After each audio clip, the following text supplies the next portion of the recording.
Shalom, bendiciones, que la paz del Rey esté con cada uno de ustedes. Estamos contentos de estar nuevamente en esta semana estudiando un poquito del contexto cultural, contexto histórico, contexto social, de lo que es el primer siglo, sus cartas, su mundo. ¿Y por qué hacemos esto? Porque muchas veces no entendemos que la Biblia, aunque es un documento del cual nos podemos beneficiar, fue escrito a nosotros, para nosotros, no fue escrito a nosotros. Nosotros no éramos la audiencia, no éramos la cultura, no éramos el tiempo en el cual fue escrita la Biblia. Muchas veces tenemos que volver hacia atrás y considerar un poquito todos estos elementos para poder entender la escritura de la mejor manera. Nuestra intención no es venir y decir que todos ustedes están mal, nosotros estamos bien, sino nuestra intención es hacerle pensar que hay mucha información que no hemos considerado, y cuando damos algo por sentado, damos algo por hecho, quizá tengamos que retroceder 3 pasos y ver si tenemos todos los elementos en su lugar,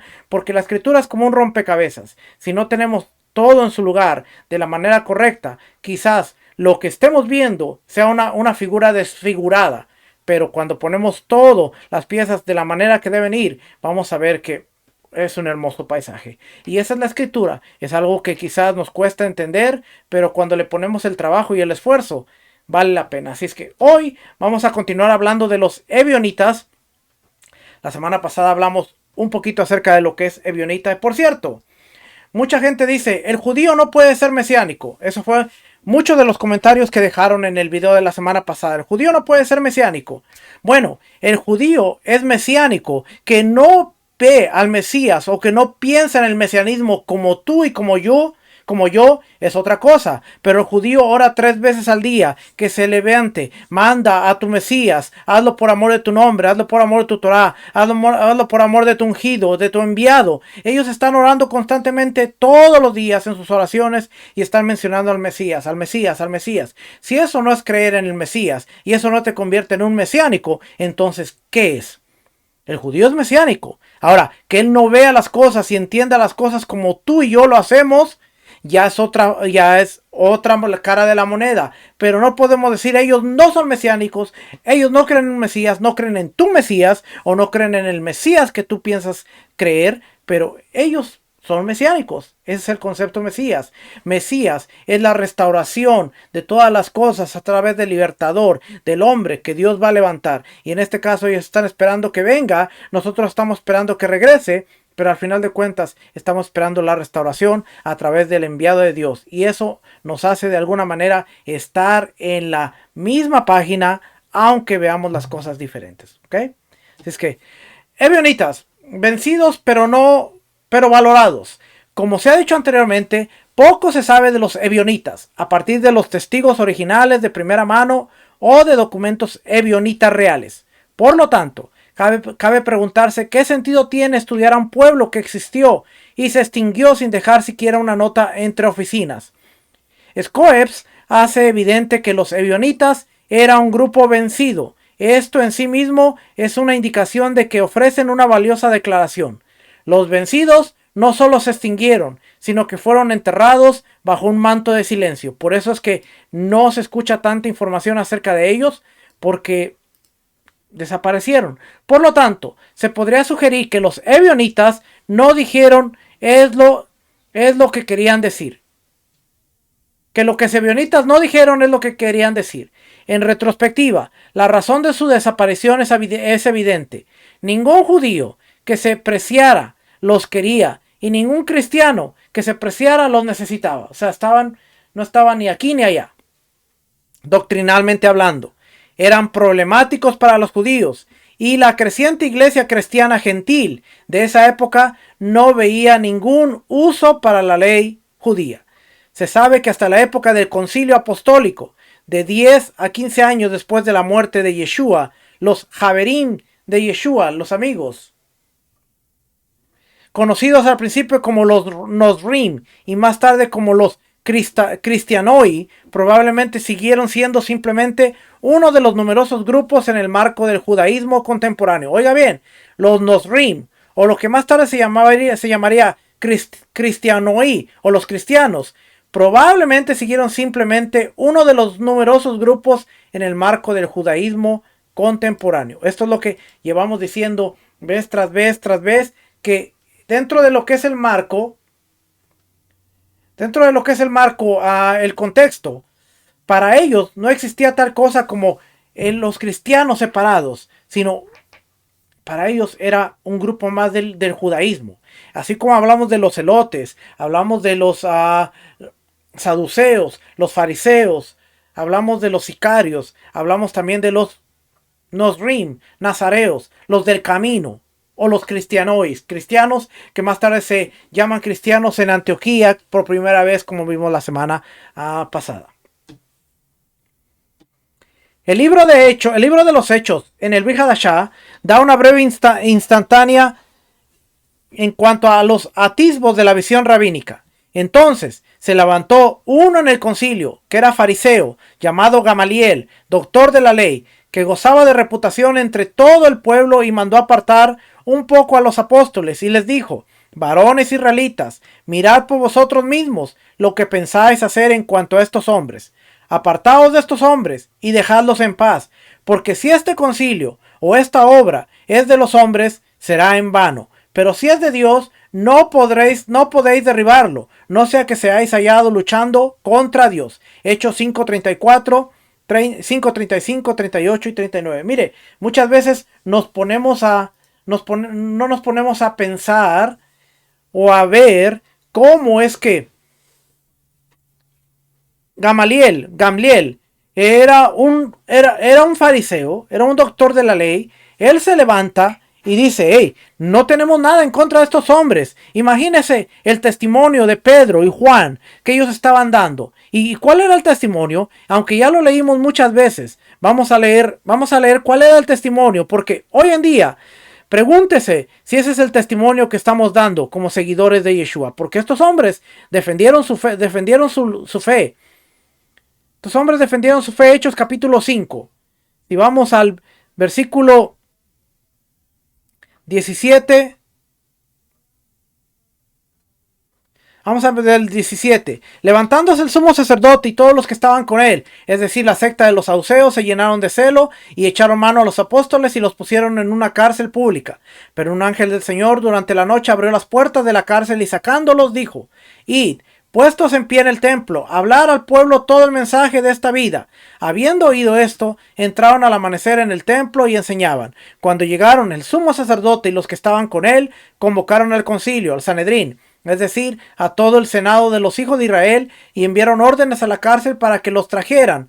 Pero los alguaciles que fueron no los encontraron en la cárcel. Volvieron pues e informaron diciendo: encontramos la cárcel cerrada con toda seguridad y los guardias de pie a las puertas, pero cuando abrimos a nadie hallamos dentro. Cuando oyeron esas palabras, el capitán de la guardia del templo y los principales sacerdotes se quedaron muy perplejos a causa de ellos, pensando en qué terminaría aquello. Pero alguien se presentó y les informó: mirad, los hombres que pusisteis en la cárcel están en el templo enseñando al pueblo. Entonces el capitán fue con los alguaciles y los trajo sin violencia, porque temían al pueblo, no fuera que los apedrearan. Cuando los pusieron ante el concilio, y el sumo sacerdote los interrogó diciendo: os dimos órdenes estrictas de no continuar enseñando en este nombre, y he aquí habéis llenado a Jerusalén con vuestras enseñanzas, y quieres traer sobre nosotros la sangre de este hombre. Mas respondiendo Pedro y los apóstoles dijeron: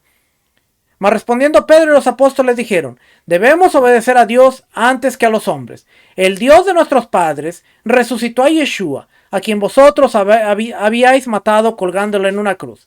A este Dios exaltó a su diestra como príncipe y salvador, para dar arrepentimiento a Israel y perdón de pecados. Y nosotros somos testigos de estas cosas, y también el Espíritu Santo, el cual ha dado a los que lo obedecen.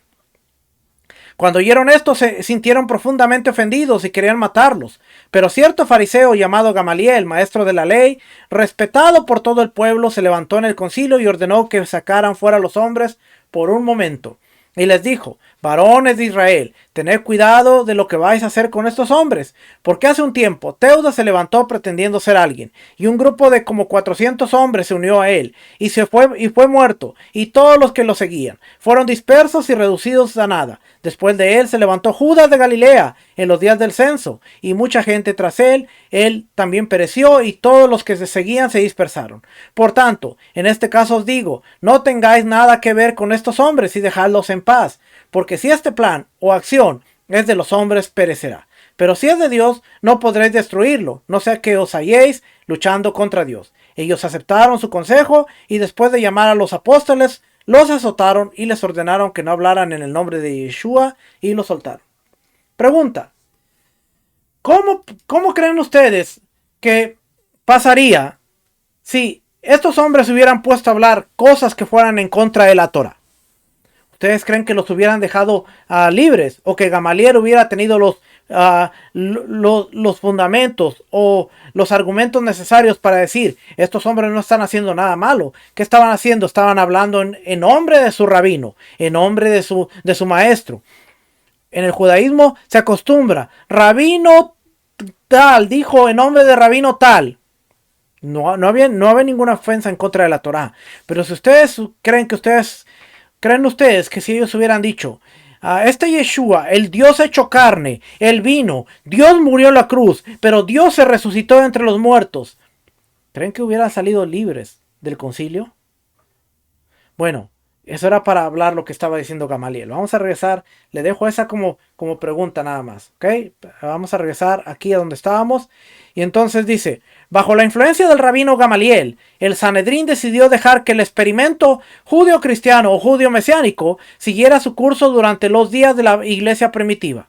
Gamaliel era un líder judío muy respetado y aconsejó a sus pares que si las creencias de la secta eran inspiradas por Dios, no debían contender, y si no, la secta se extinguiría. Está claro que su reputación era merecida. En la época del Concilio Apostólico, Concilio de Jerusalén, surgieron varios puntos de discordia en el seno de la iglesia. Entre ellos figuraban estimaciones y evaluaciones sobre la persona de Yeshua. Cuestiones relacionadas con la delegación de autoridad dentro de la iglesia, el significado del mensaje de Yeshua, y qué requisitos debían exigirse a los conversos, en particular a los procedentes de religiones paganas. A medida que los creyentes judíos comenzaron a solidificarse en un grupo de ideas afines, mantuvieron ciertas presuposiciones adheridas a su punto de vista. Estas creencias constituyeron la base de la ortodoxia del siglo I, pero en última instancia los separaron del resto del cristianismo gentil en desarrollo. Los diferentes grados de práctica judía se convirtieron en una preocupación y finalmente se produjo una ruptura física. ¿Por qué? Porque muchos querían seguir con la ortodoxia y el cristianismo gentil que seguía creciendo y se seguía alejando cada vez más de lo que era la raíz judía de su creencia.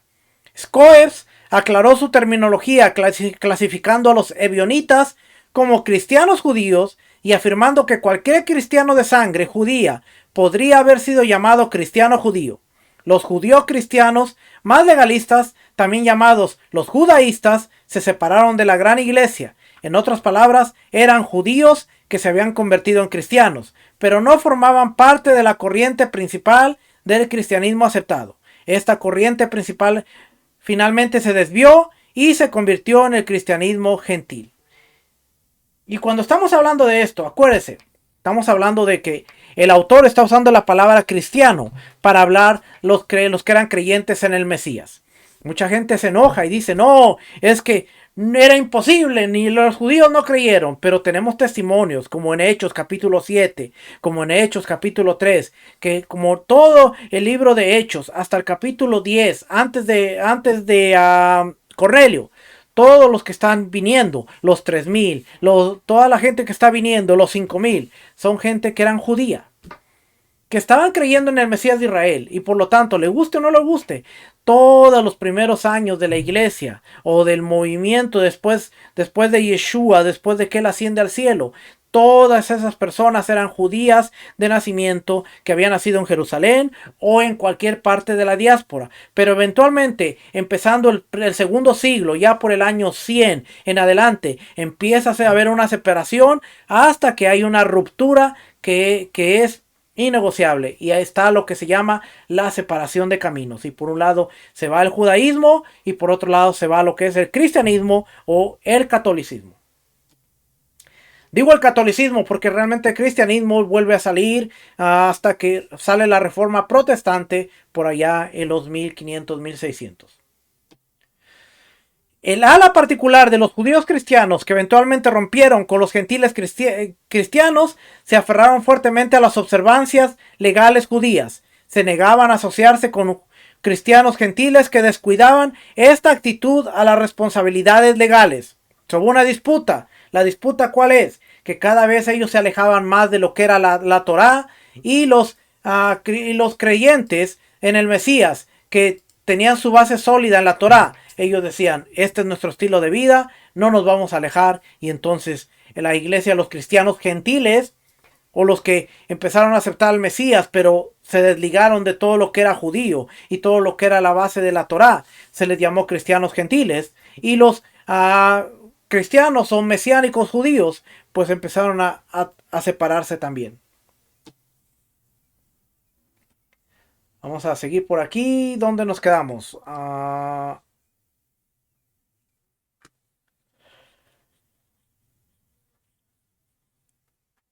La información conservada por los padres de la iglesia hablaba de varios grupos cristianos judíos e incluía a los ebionitas en su lista. Al principio, los ebionitas eran considerados respetables. El término ebionim, que significa pobre, forma plural, se cambió más tarde a ebionita. Había sido un término honorable, pero a medida que la división se hacía más amplia y pasaba el tiempo, el nombre empezó a tener connotaciones muy negativas. Eusebio informa en su capítulo titulado La herejía de los ebionitas. Quiero que usted vea una cosa. Quiero que usted sea consciente de una cosa. Cada vez nos vamos dando cuenta de algo. El término fariseo tenía una connotación respetable. Era celoso, era observante, era aquel que caminaba recto. Hoy en día fariseo es todo lo contrario. El término ebionita era honorable, pero con el tiempo se fue desgastando y se fue viendo de una manera distinta. Y por eso es que tenemos que estudiar. Porque si yo le digo hoy en día, los fariseos, automáticamente hemos sido programados a pensar que son los malos, son los legalistas, son los rigurosos, son los que iban en contra a Yeshua, cuando nos hemos dado cuenta que estaban los esenios, que eran sumamente más rigurosos, y nos hemos dado cuenta que estaban los saduceos, están los celotes. Entonces, cada vez nos vamos dando cuenta que estamos juzgando algo por lo que conocemos. No, el fariseo, no olvídate, no. Esos estaban todo el tiempo en contra de Yeshua. Cuando Yeshua dice en la cátedra de Moisés, se sientan los escribas y fariseos, haced todo lo que ellos os digan, pero no vivan como ellos. Entonces ahora estamos dándonos cuenta de que aún en la escritura encontramos que fariseo era algo honorable, que fueron perdiendo por su estilo de vida, sí, y el término se fue desgastando. Bueno, ebionita significaba honorable, pero la división se hizo amplia cuando pasaba el tiempo hasta ser algo con una connotación negativa, a lo que Eusebio llamó la herejía de los ebionitas. Algo para que usted considere que muchas veces tenemos que ponernos a pensar en realmente estamos analizando las cosas o estamos conscientes de lo que estamos hablando, porque yo he empezado a reflexionar muchas cosas. He empezado a entender que no sé nada y que cada vez que estudio menos sé, y cuando creo pretender saber algo me doy cuenta de que todavía no lo sé como debería saberlo y tengo que seguir investigando. Y esto que estamos leyendo, esto que estamos viendo, es importante porque ahora vemos que los ebionitas, si ahora el término tiene una connotación negativa, entonces, ¿qué sería en su connotación honorable? Pues tengo que regresarme atrás. Alguien puso un comentario en el video de la semana pasada. No es que el Talmud habla mal de Yeshua y los rabinos hoy hablan mal de Yeshua. Bueno, los rabinos dicen que el Talmud habla de Yeshua. Bueno, estamos hablando de rabinos de cuántas generaciones, 3, 4 generaciones que fueron enseñados a que estas palabras son acerca de Yeshua, de Jesús. Pero cuando vamos y nos damos cuenta de la historia del Talmud, que hubiera Jesús era un hombre muy conocido y que hubieron varios Jesús en la historia del Talmud y no todos apuntan al Jesús cristiano, al Jesús de la Biblia. Entonces ahora tenemos un problema, porque yo no puedo decir el Talmud habla de Yeshua, de Jesús, y los rabinos lo dicen. Bueno, los rabinos quizás no están estudiando la historia de su principio, cuando eso no era para Jesús, para Yeshua, para Yeshu, pero que ahora, con toda la connotación negativa, ahora tanto está toda la evidencia reciente, pero no pasada, de que es así. Y yo por eso le digo a la gente, sea lento para hablar, vaya, valide la información, estudie, vaya más allá, y quizás se va a dar cuenta de que lo que usted y yo estamos hablando sea por pura ignorancia, porque desconocemos y porque no tenemos toda la información. Y por eso yo siempre les insto a seguir estudiando, seguir validando, seguir creciendo, porque es la única manera de ir adelante. Así es que, habiendo dicho eso, seguimos por aquí. El espíritu de maldad, sin embargo, siendo incapaz de sacudir a algunos en su amor al Mesías, y sin embargo encontrándolos susceptibles a sus impresiones en otros aspectos, los llevó a sus propósitos. Los antiguos llamaban propiamente ebionistas a los que tenían sus opiniones bajas y mezquinas del Mesías, pues lo consideraban un hombre llano y común, y justificado solo por sus avances en virtud, y que nació de la Virgen María por generación natural.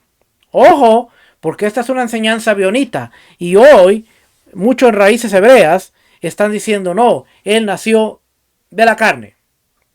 No, son raíces hebreas, pero realmente tienen una mezcla entre lo que es ebionismo, saduceo, qumram, esenio, y hoy en día la corriente que está girando alrededor de lo que se llama raíces hebreas es una mezcla completa de lo que podía ser ebionismo, saduceísmo, esenismo de los esenios. Es una mezcla bien brutal la que se está moviendo hoy en los diferentes ámbitos dentro de raíces hebreas.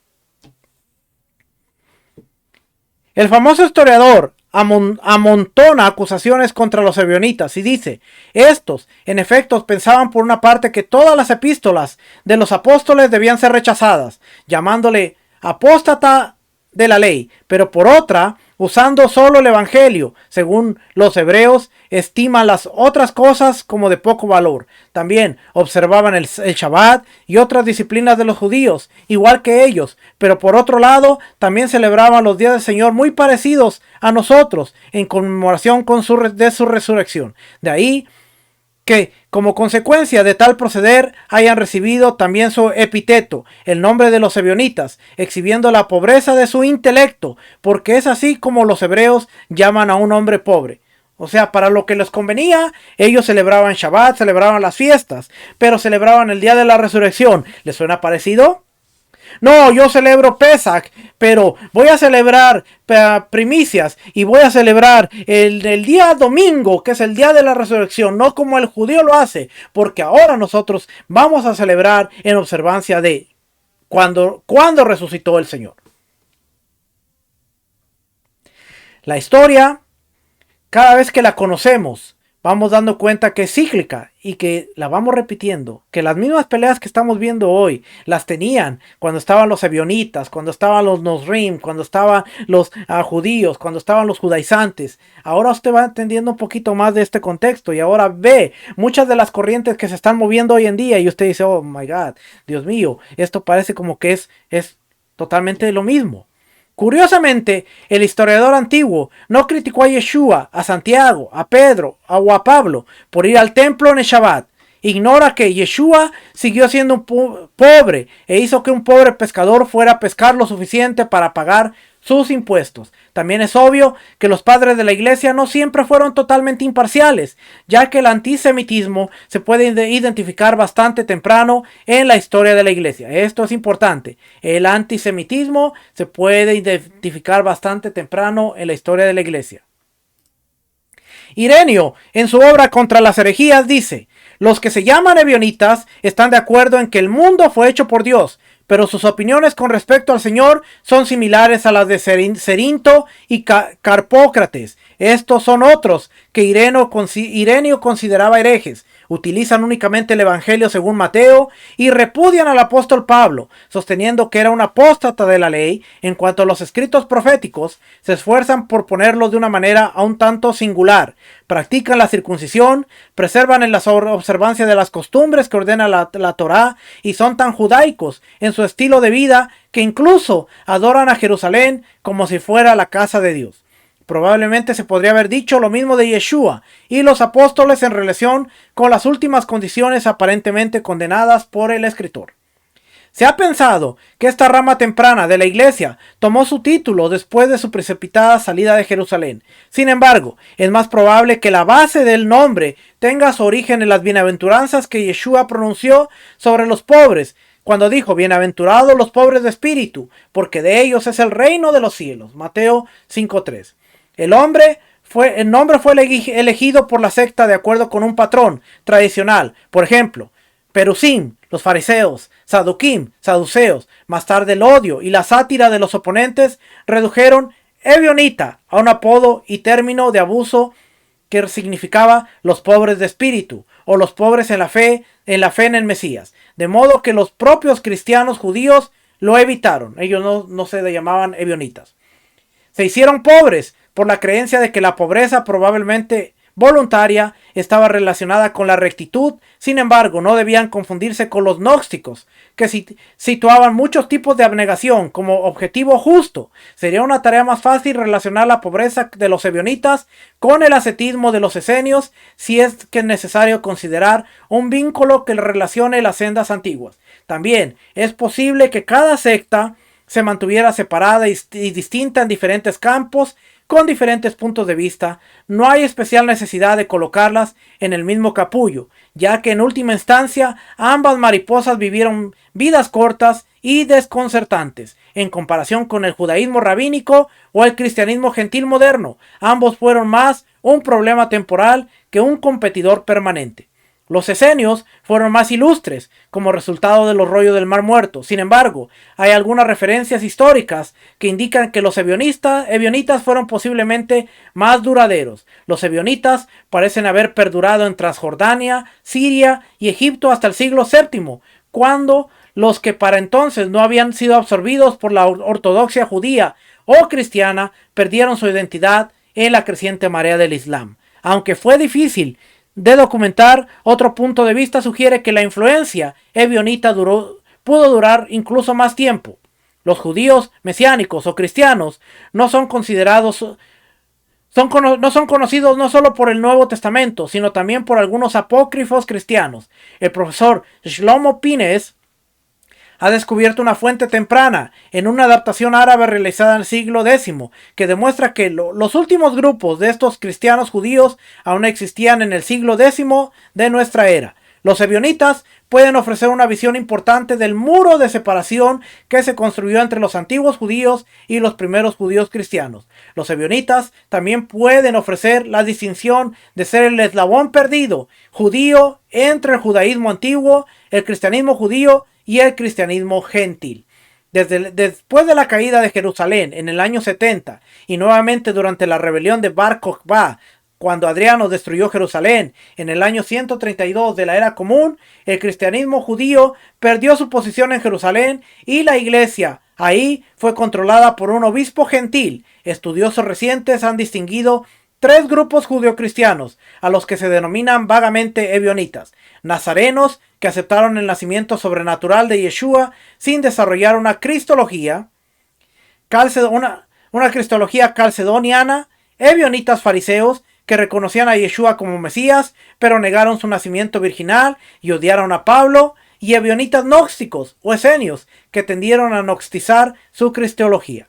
Schoeps cita a Walter Bauer, autor de una obra alemana, según el cual los cristianos judíos tenían tradiciones teológicas y literarias independientes y representaban desde finales del siglo II hasta el siglo III un grupo independiente de la gran iglesia, y cuya forma externa no se ajusta a la caracterización heresiológica habitual. La diferencia con la llamada gran iglesia era notable. Los ebionistas eran conocidos por dos doctrinas: la adhesión a la ley judía, al menos para los judíos, sino para los gentiles, y la tendencia a interpretar la persona del Mesías como un mero hombre sobre el que descendió el Espíritu Santo en su bautismo. Yeshua y los ebionitas. La posición que los ebionitas tomaron con respecto a Yeshua es bastante interesante. Para ellos, Yeshua era el profeta del que habló Moisés, así como el Mesías. Yeshua enseñó la resurrección de entre los muertos, y él mismo resucitó de entre los muertos. Aceptaron la idea de la segunda venida de Yeshua como Mesías. Creían que el Mesías vendría una vez en humildad y luego vendría de nuevo en gloria para juzgar a los malvados y recompensar a los justos. Esto se basa en la autoridad de las Escrituras. Jacob ya había profetizado una doble parusia en la profecía de Silo. Los baños rituales de inmersión parecen haber sido obligatorios en su práctica. El bautismo, junto con la circuncisión, como se sugirió anteriormente, se convirtió en el tema central de su soteriología y mantuvo un significado tan tremendo para los ebionitas que, en esencia, el bautismo en agua se convirtió en la iniciación en la congregación ebionista. Este acto tenía el efecto de una creación mística. A través del bautismo, el individuo se preparaba para realizar buenas obras y vivir una nueva vida. También llegó a relacionarse con el exorcismo y la liberación de los demonios. Curiosamente, estos factores se relacionaron con sus preferencias vegetarianas. Creían que los alimentos impuros eran un medio para que los demonios entraran en una persona. Por lo tanto, es obvio que como los esenios, pero a diferencia de los saduceos, los ebionitas creían también en demonios y ángeles. Como consideraban que el bautismo en agua era necesario para el perdón de los pecados, también creían que Yeshua había establecido la práctica para la purificación. En su opinión, el bautismo ocupaba el lugar del sacrificio sangriento. Según los ebionitas, era una práctica pagana. En su opinión, el bautismo habría complacido incluso a Moisés. Soteriología ebionita. La teología enseñada por Pablo consideraba la muerte de Yeshua como un sacrificio.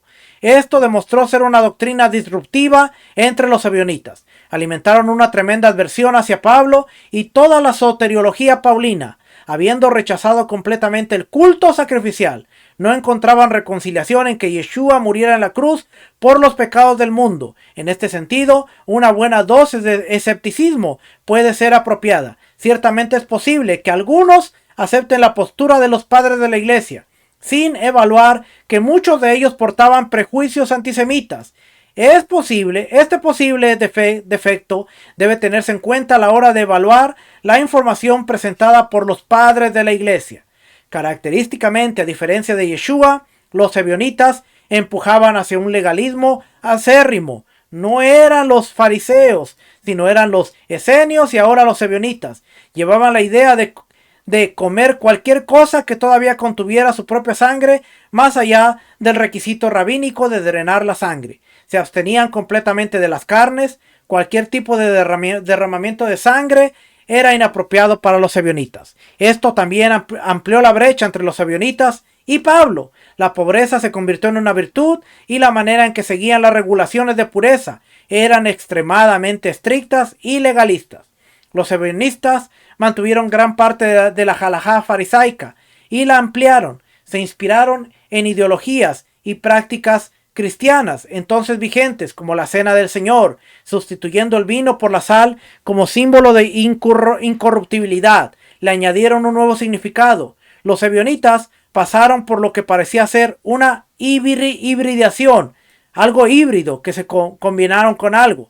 Aunque la hibridación controlada fue tender hacia una raza más fuerte, la teoría funciona mejor en invernaderos, no en el mundo real.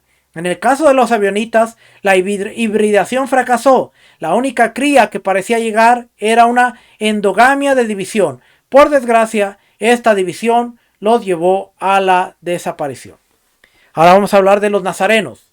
El uso del término nazareno, también deletreado nazoreo o nazrim, es muy posiblemente ha sido usado muy a la ligera. Muchos han supuesto que la palabra se refería a la ciudad de Nazaret, donde vivió Yeshua. Scoebs rebate esta postura utilizando la referencia de Hechos 24:5, pero descubriendo que este hombre es verdaderamente una plaga y que provocaba disensiones entre los judíos por el mundo entero y es líder de la secta de los nazarenos, comenta sobre los nazarenos. Secta de los nazarenos, Getón, Nazorayón, Airesis, pero también por los hebraizados Nosrim en el Birkat Haminim, la petición contra los herejes, en las 18 bendiciones judías. Este nombre, utilizado durante mucho tiempo en Siria para designar a los cristianos en general, probablemente no se deriva del lugar de Nazaret, pero no se debe considerar como un sustantivo formado a partir de la raíz Nun Samech Resh, que significa guardar, observar, por lo que los que llevan el nombre deben ser considerados como observadores de las tradiciones secretas. Esto no tiene nada que ver con la ciudad de Nazaret, sino los Nazrim o los nazareos, tiene que ver con observadores de las tradiciones secretas o los observantes del camino. Eso es lo que significaba los nazareos. No eran nazirs, no tenían voto nazareo, no eran de Nazaret, sino eran observadores de las tradiciones secretas. Aunque también había otro grupo de judíos antes de la época de Yeshua que se llamaban Nazareans. La secta normalmente identificada por el nombre se identificaba de la siguiente manera: adherentes de varios movimientos no conformistas en Israel debido a sus tendencias observantes. Una supervivencia moderna de este uso puede encontrarse entre los mandeos, que se llaman a sí mismos por preferencia Nazorayá. Si las filas de los discípulos de Yeshua se engrosaron con un gran número de judíos inconformistas, quienes los llamaron nazarenos, bien pudieron haber interpretado el término en el sentido establecido de observantes. Ciertos grupos de cristianos judíos, más particularmente aquellos que eran considerados por sus hermanos gentiles como ortodoxos o más ortodoxos que los ebionistas. Es interesante porque ahora estamos viendo que la palabra Nazrim o Nazareo nos está diciendo algo completamente distinto. No es lo que nosotros pensamos. Y ahora hace sentido que la palabra se llame observadores de las tradiciones antiguas. Es más, vamos a ver Hechos 24:5. Déjenme abrirlo por aquí.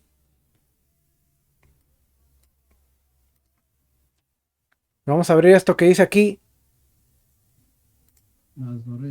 Nazoreos.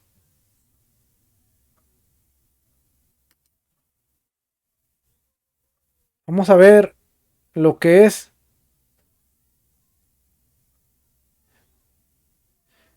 Nazaret. Vamos a ver este de aquí.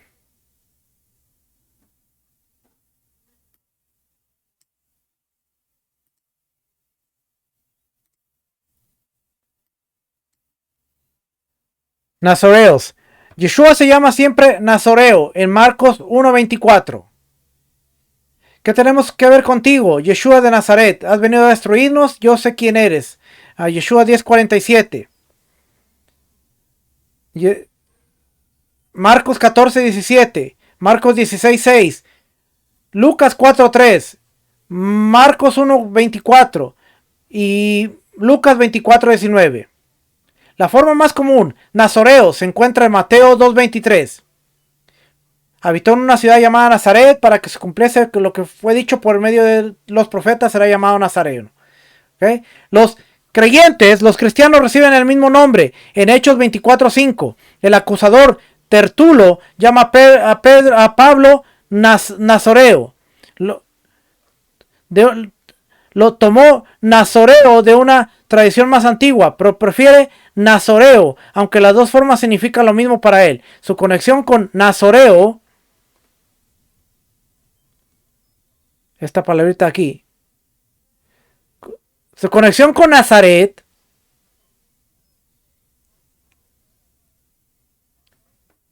también Nazapá, Nazará, su conexión con Nazaret, también Nazará, la ciudad natal de Yeshua, donde vivía su madre y sus hermanos y donde creció, se presupone en Marcos, Lucas y Juan. Juan 1.45 afirma abiertamente en relación con una profecía en Mateo 2.23. Muestra que Nazareno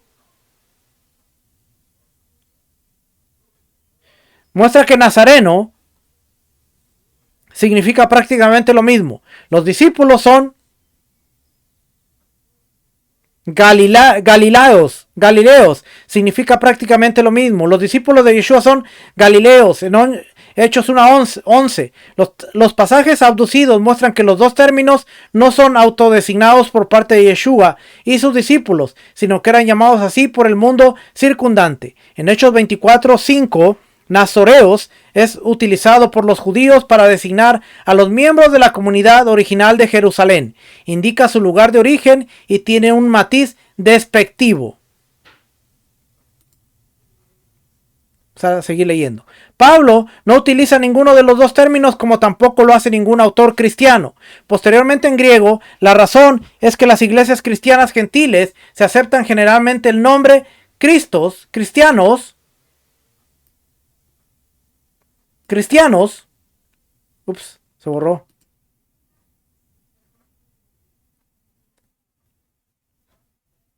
¿Dónde está? Cristianos, dado por primera vez a los cristianos en Antioquía, Hechos 11:26. Se limitaba a la tradición judío-cristiana. Su influencia en las misiones a los sirios y en las versiones siriacas del Nuevo Testamento explica por qué Nazrajá, o más exactamente Nazerajá, es la traducción siriaca coherente tanto de Nazareno y Nazaraeos, y es también el nombre de los cristianos sirios, adoptados también por los persas, los armenios y más tarde los árabes. Esta única traducción de las dos palabras en el conjunto de la tradición del siriaco lleva a conclusión de que Nazrajá deriva directamente del uso de los discípulos de Yeshua que hablaban arameo y de la comunidad primitiva en Jerusalén. En formas secundarias encontramos el griego nazarenos y nazaraeos y el hebreo nosri o noseri, como a veces se le llama a Yeshua y a los discípulos en el Talmud. Pero hay dificultades. 1. Con respecto a la terminación, hay paralelos entre otros lugares para la variación entre nazareos y nazaraeos. Los nombres esenios, esenos y esaios, pero en vista de la diferencia en la segunda sílaba, las vocales A y W difícilmente pueden tratarse como idénticos. La Lamech de ambas formas concuerda con, la Z de ambas formas concuerda con Nazareo y Nazará. Nazaré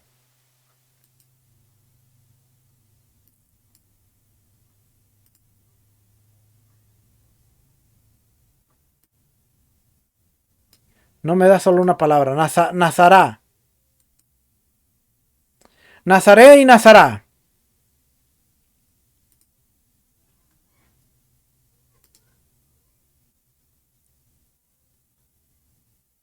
Pero no corresponde a la letra S en Nazrat, en Nazrat. La traducción siriaca del nombre, lo que confirma que el nombre árabe en Asiria y también por Nazrajá y Nosri, para el S semítico cabría esperar el griego en lugar de la Z, el griego C. Es difícil encontrar una profecía del Antiguo Testamento que corresponda directamente con Mateo 2:23. La primera dificultad explica los intentos de separar materialmente los nazaríos de Nazaret. En esta referencia se hace a lo que Epifanio nos dice acerca de una secta judía precristiana de Nazaraeo, después de las fantásticas propuestas anteriores. Este intento parecía haber alcanzado su objetivo cuando Leeds señaló la secta gnóstica de los mandeos que apareció en el sur de Babilonia en la era cristiana. En sus escritos sagrados compuestos en un dialecto del arameo oriental, estos se autodominan indistintivamente Mandajé y Nazriim. Esta última la transcribió como Nazorajé, que equiparó con Nazaraios, aunque esto nos deja la dificultad de los no relacionados S y Z.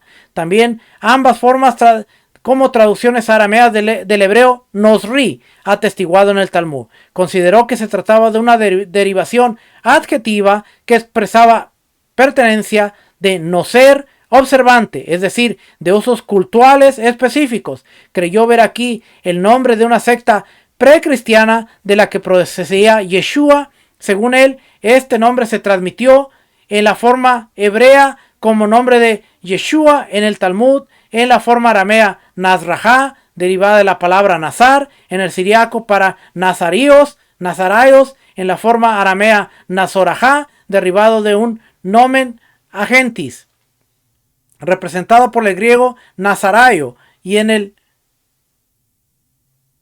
no sé qué es esto aquí. En el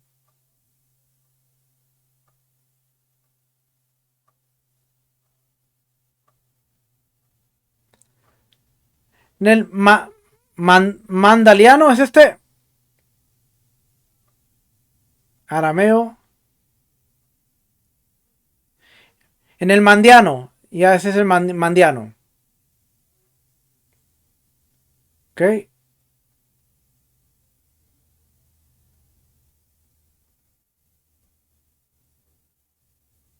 Pero en este caso, Nazorajá simplemente es una traducción de Nazrajá, el término común para los cristianos en territorio sirio. Que esto es así, lo demuestra sin lugar a dudas un testimonio de la propia tradición.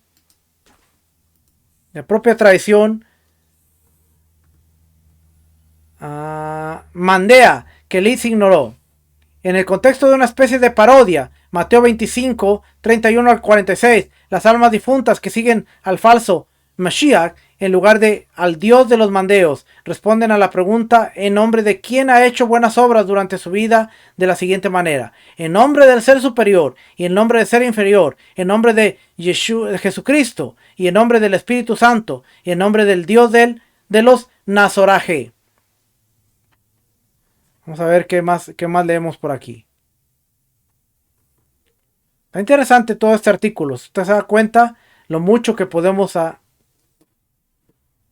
aprender.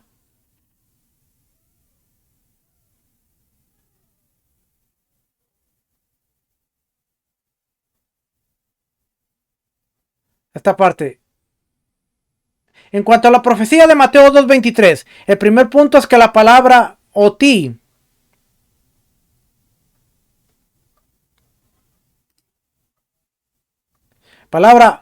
oti, Nazaraios, Caleo,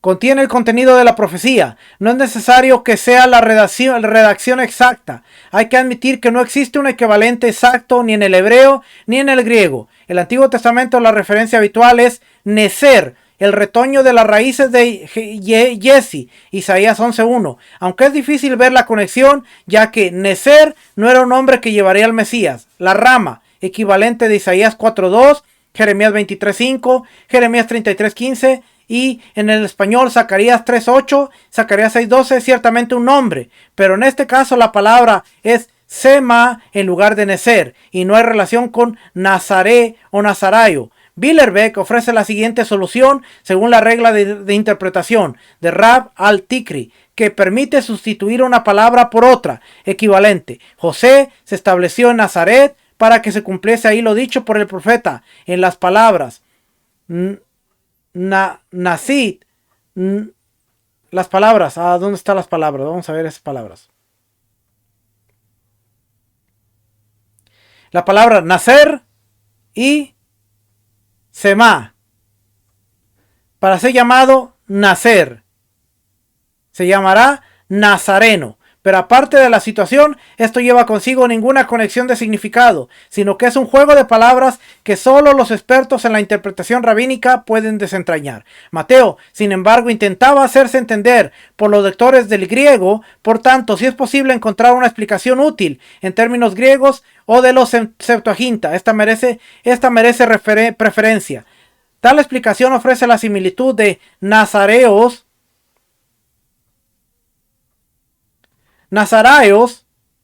y naziraos o naziratos que los lectores de Mateo conocían por la profecía sobre Sansón en Jueces 15, 13.5 y 13.7. A que existía una antigua traducción que relacionaba nazaraios con naciarios. Puede verse en Tertuliano. Los profetas de Mateo 2.23 abarcan a los antiguos profetas de la Biblia hebrea, que incluyen el libro de los jueces, puesto que, como hemos mostrado, se exige una explicación en griego. No se puede considerar pasajes del Tanakh en los que tenemos nazir en hebreo, pero no nazaraios en griego. Por ejemplo, la bendición de José en Génesis 49.26, Deuteronomio 33.16 o Amós 2.11 al 12. Pero eso también alivia la segunda dificultad, relativa a la Z por la S en nazareo. Ejemplos similares son realmente adecuados para explicar esto. Vamos a ver esta parte de aquí.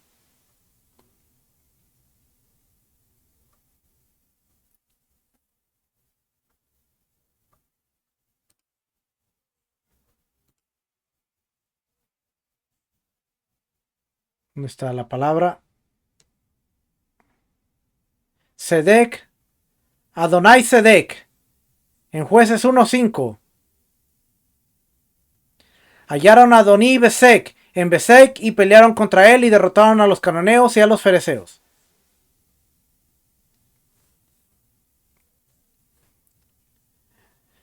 Josué 10.1. Y sucedió que cuando Adonisedec, rey de Jerusalén, oyó que Josué había capturado a Jai. 1 Samuel 14.4. Entre los desfiladeros por donde Jonatán intentaba cruzar la guarnición de los filisteos había un peñasco agudo por un lado y peñasco agudo por el otro lado, y el nombre de uno era Voces y el nombre del otro Cené. Ruth 4.18. Estas son las generaciones de Fares. Fares engendró a Hezrón. Génesis 22.21. Uz, su primogénito Buz, y su hermano Kemuel, padre de Aram. Todo esto está dando toda esta explicación para decir, también es posible. Así pues, existe un amplio apoyo a la posibilidad de la Z por la S en nazareo. También es posible, sin embargo, que cuando el nombre de la ciudad natal de Yeshua y su propio apellido se pusieron en griego, estuvieran desde el primer momento influidos por esta letra. No hablo griego, pero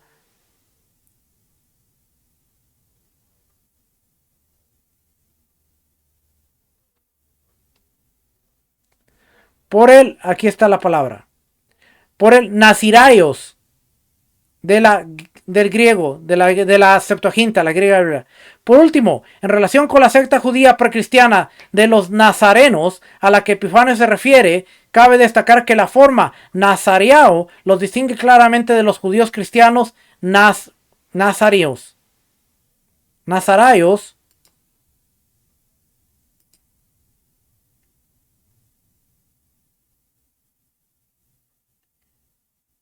Nazaraios, ve, aquí está con una S y aquí está con una Z.